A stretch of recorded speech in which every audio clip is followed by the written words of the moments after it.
The Revelation File News Forum and its correlative Revelation File News Service is a joint production of Wallywood Ministries, a Houston-based tax-exempt nonprofit educational ministry.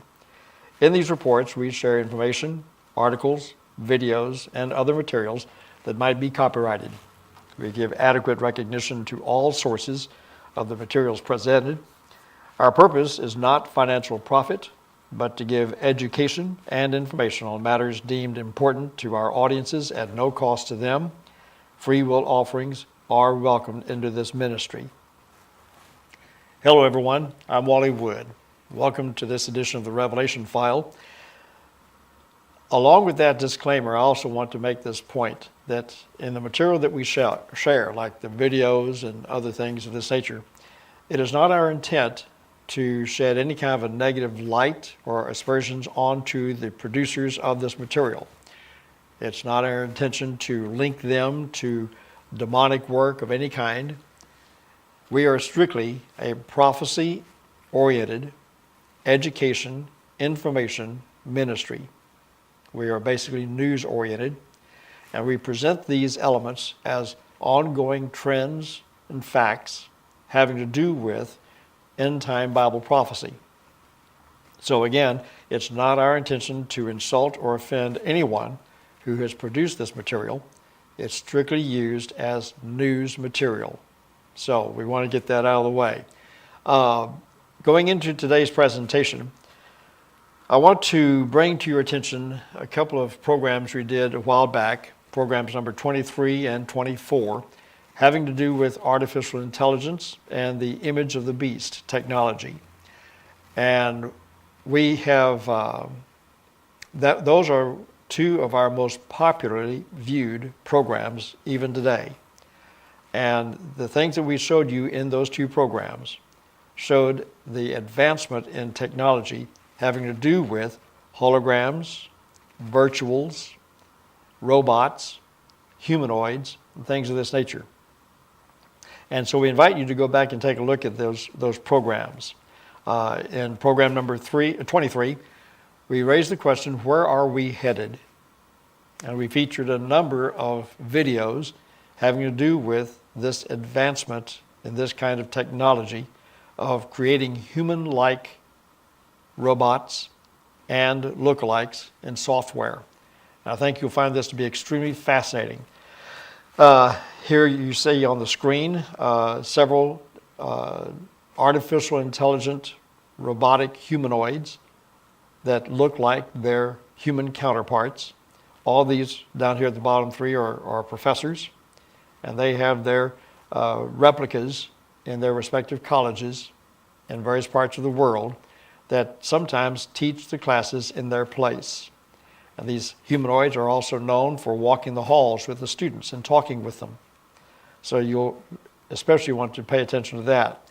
In program number 24 on artificial intelligence and image of the beast, we presented the Popular Mechanics magazine, Re-Engineering the Human Body, the Human Being, Popular Mechanics of August 2015, article entitled Holograms Are People Too.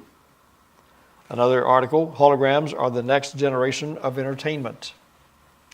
You also see three photos on the screen here of hologram crowds that were used in demonstration.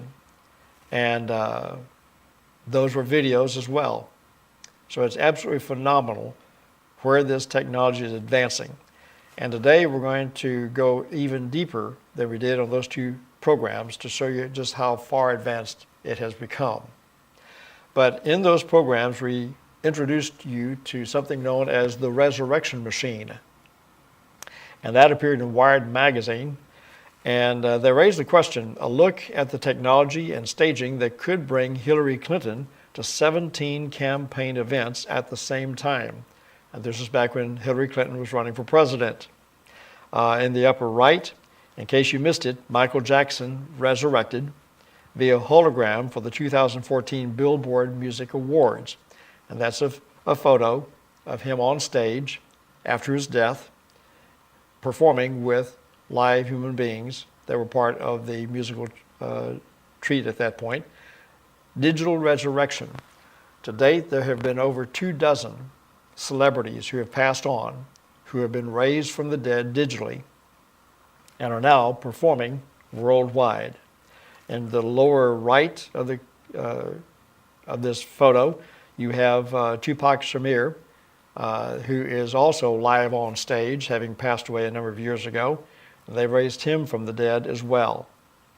And so we introduced that whole technology to you in programs 22 and 23.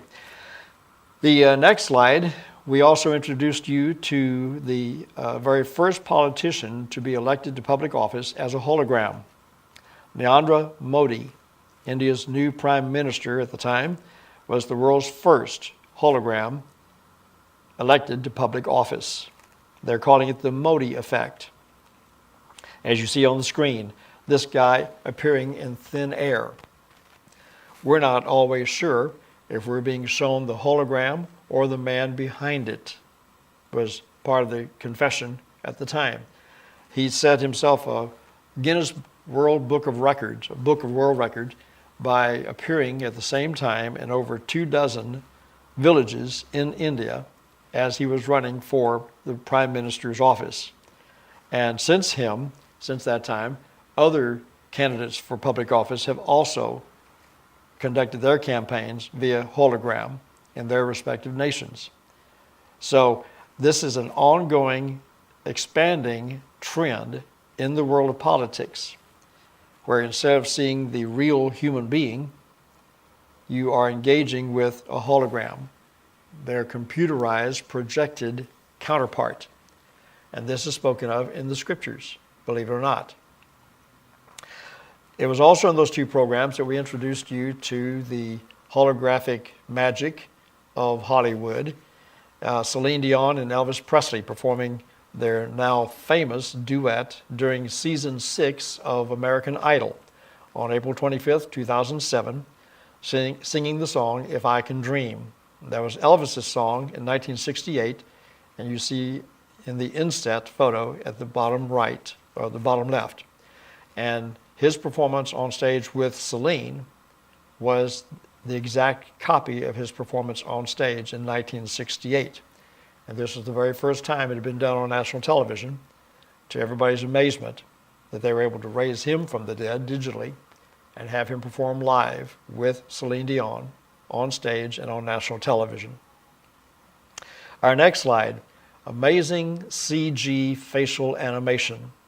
We've got a short video for you on this one. I want you to pay close attention to her expressions because it's all software driven. Oh, all the time. We had an argument, when was it? Just 2 days ago about, well, I didn't want to go to the States at first. And it was supposed to be for the whole family get-together. But then it turned out that none of the family is coming except for his parents. And so it's been really hectic because of this woman, Suzanne, who's staying with us, which has been not fun. Amazing. That was all software creation. How very real even her expressions were. And this is the technology that's taking us into the image of the beast spoken of in Revelation 13:15. A day of great deception is fast upon us through holograms, humanoids, and virtuals. We refer once again to Andrew Niccol, who is producer and director of Simone, the very first major film in which a computer-generated actress is acting alongside her human counterpart on the film. He's also the director and producer of The Truman Show and Gattaca. And he made this comment, quote, "There are a lot more digital tricks being used today than audiences realize. We all know synthespians are coming. Very soon we will reach a point when we switch on a television or a computer, see an actor or a newscaster, and not know if they are flesh and blood and what's more, not care. End of quote. A day of great deception is at hand.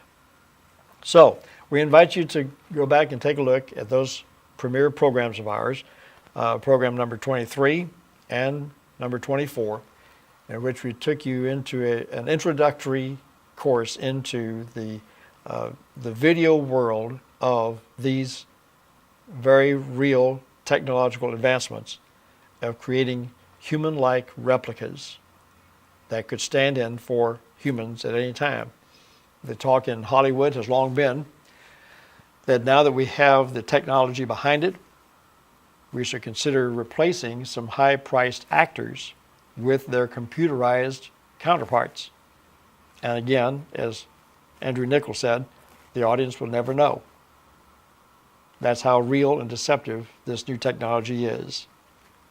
Moving on today, we're addressing Image of the Beast technology, part 2, and we're there. We're now there. And we're going to show you some videos here. The first one having to do with holographic projection in real time, and holoportations, being transported digitally in real time, humanoids and how very real they are, and the world of virtuals. This is purely computer graphics on computers, and yet, as you can see in this picture, we're introducing Baby X as an early phase of computers programming computers to improve the software by which such creations can be made. So, our first video is going to be on this matter of holographic projection. Please pay attention. Thinking outside the box? Take a look inside this one. Stand out in a crowded marketplace with Portal. You're not seeing double. He's being beamed into Portal via live telepresence. Anyone can beam into the unit remotely from anywhere in the world, in real time. A built-in front-facing camera and stereo speakers allow for live audience interaction. From humans to animated characters, the possibilities are endless. And a touchscreen display allows users to interact with custom content. There's even a mini version that can be used in smaller spaces. As Portal inventor David Nussbaum says, if you can't be there, beam there. This is Portal. Reminds you of Beam Me Up Scotty of Star Trek. And the vision of the inventor and the creator of Portal is that every home and every mall will one day have these cubes, these cubicles, called Epic. And you'll be able to transport yourself or have transported to you teachers, professors, news people, you name it. It'll all be done in real time. Next we go to holoportations.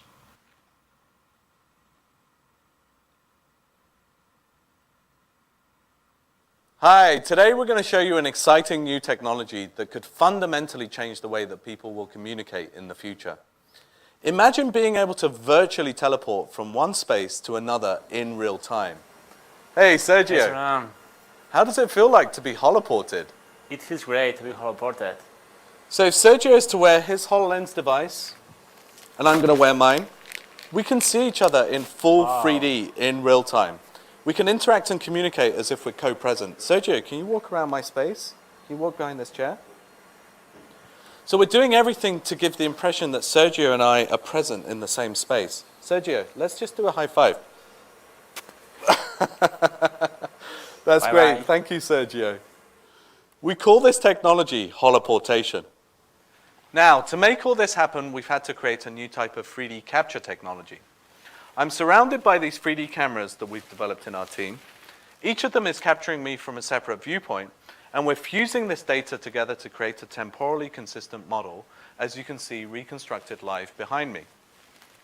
Now, the camera that's filming me has a HoloLens tracking system attached, and this allows us to take these 3D models and composite them in real time into the real world, as you can see here. And that gives you a sense of the fidelity of the reconstructions that we can achieve.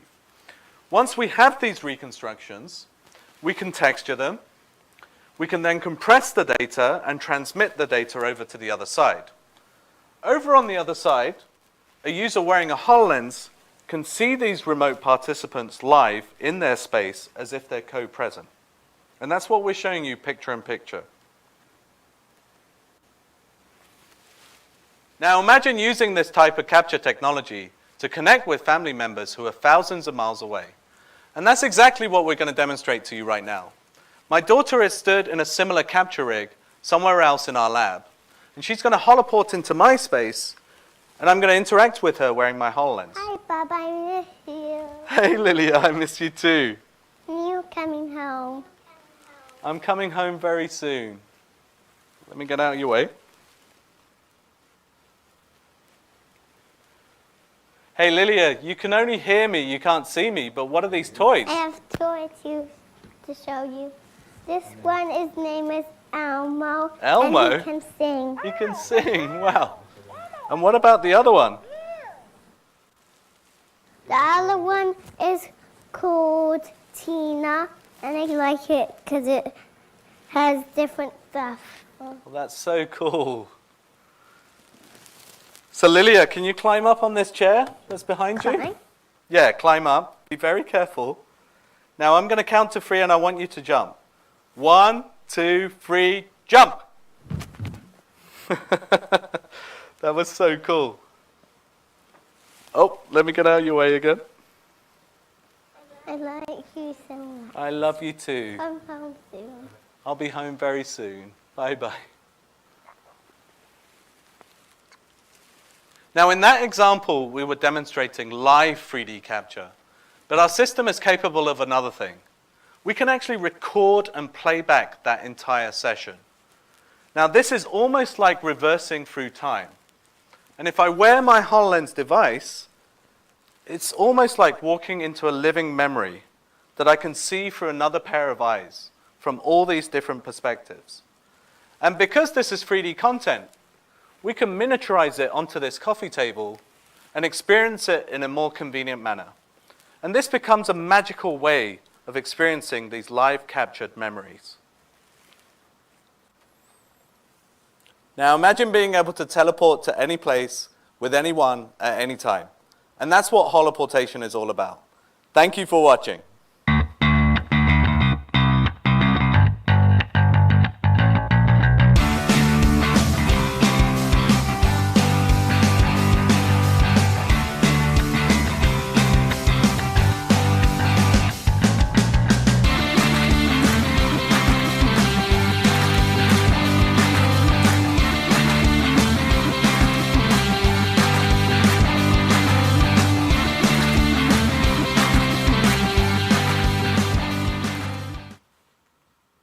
Pretty amazing, pretty amazing. Now you add to that all the ever-widening and expanding world of human-like machines called humanoids.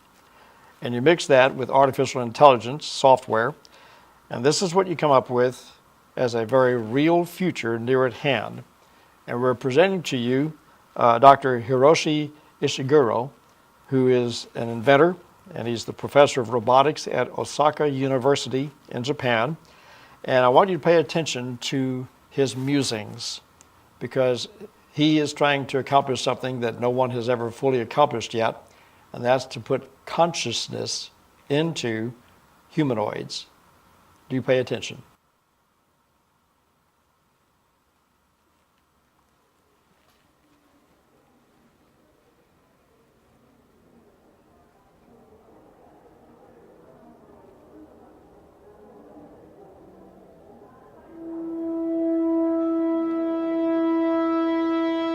What is a human? This is a question that's in my mind every day.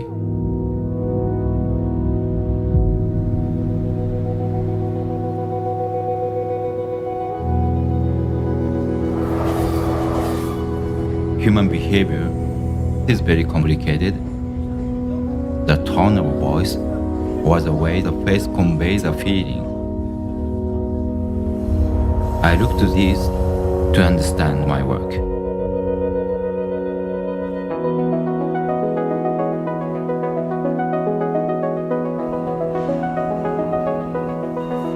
The robot is a 3D mirror of ourselves. It reflects our feelings and our consciousness. As humans, we are unique because we have powerful imaginations, and through our intelligence, we are able to explore what makes us human. Why do we think? What gives us consciousness? How do we define the soul? Once we understand this fully, we can interweave robots into human societies.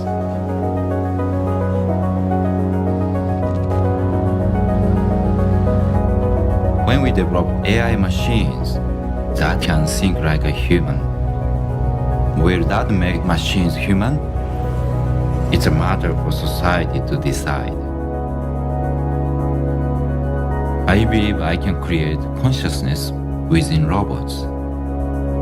And I know I will reach this soon.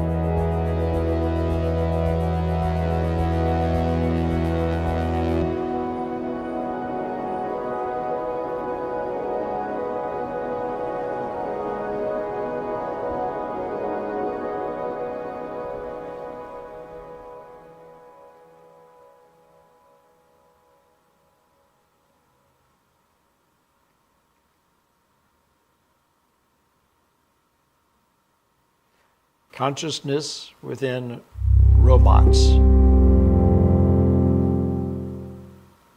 humanoids that have feelings like humans. It seems to be a stretch of our imagination, but the way that programming is going these days and this advancing technology, it wouldn't surprise me. And again, when you go back to the Bible, you find some hint there that this will actually take place. But before we go there, I want to introduce you to one final piece of strong evidence that we are now there. I'd like to introduce you to Baby X, and its creator is an Australian, so pay close attention to exactly what he's saying as to their goal in this kind of technology. Baby X.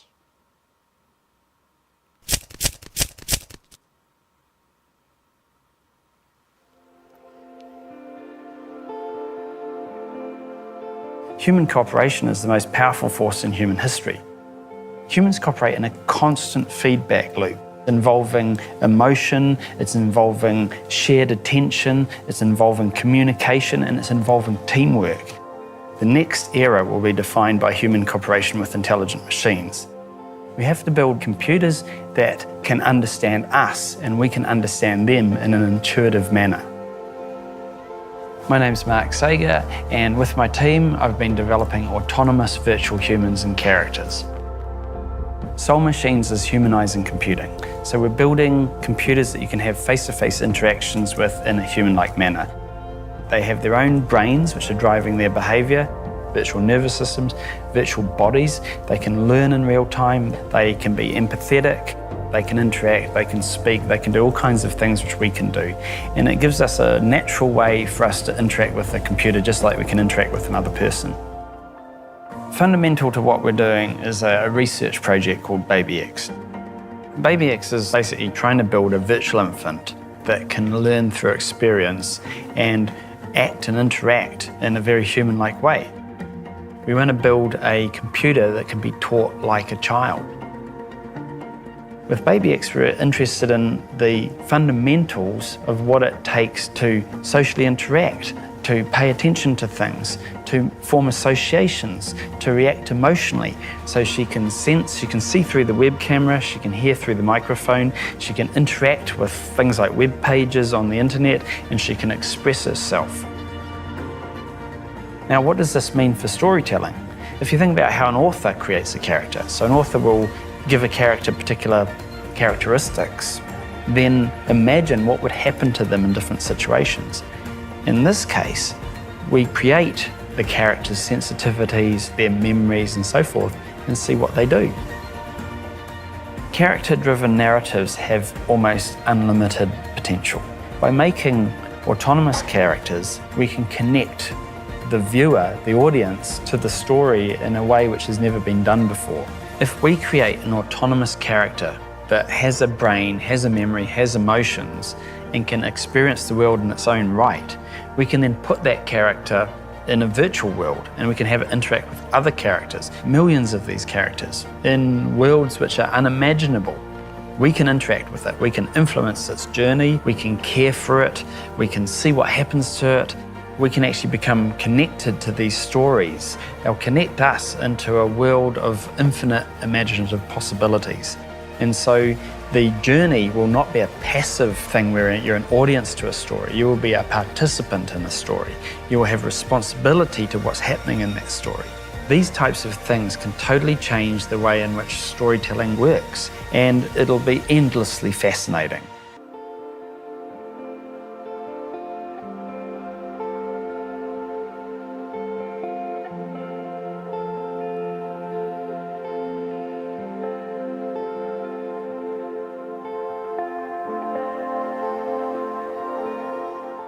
Revelation 13:15. He had power to give life unto the image of the beast, that the image of the beast should both speak and cause that as many as would not worship the image of the beast to be killed. That is emotion in a humanoid. As we close, we go to one last video here, short, to close. Thank you for watching. I'm Wally Wood, and we'll be back to speak on these things further in an upcoming show. Now our closing. For those with ears, let them hear. For those with eyes, let them see. GravityDesignStudios.com. We speak for your business. You have been watching the Revelation File Report with Wally Wood, a Wally Wood Ministries production from Houston, Texas. You are able to support the ministry by donating at wallywoodministries.com and by mail at Wally Wood Ministries, P.O. Box 42005, Houston, Texas 77242. Wally is available to present full 2-hour forums in your city called the Revelation File News Forum. For more details, contact Andy Valadez at 713-560-3348 or by email at andy@andyvaladez.com. The Revelation File News Report is a weekly update of global trends in the news as it aligns with end-time Bible prophecy. Tune in again next time and be sure to like and share this channel.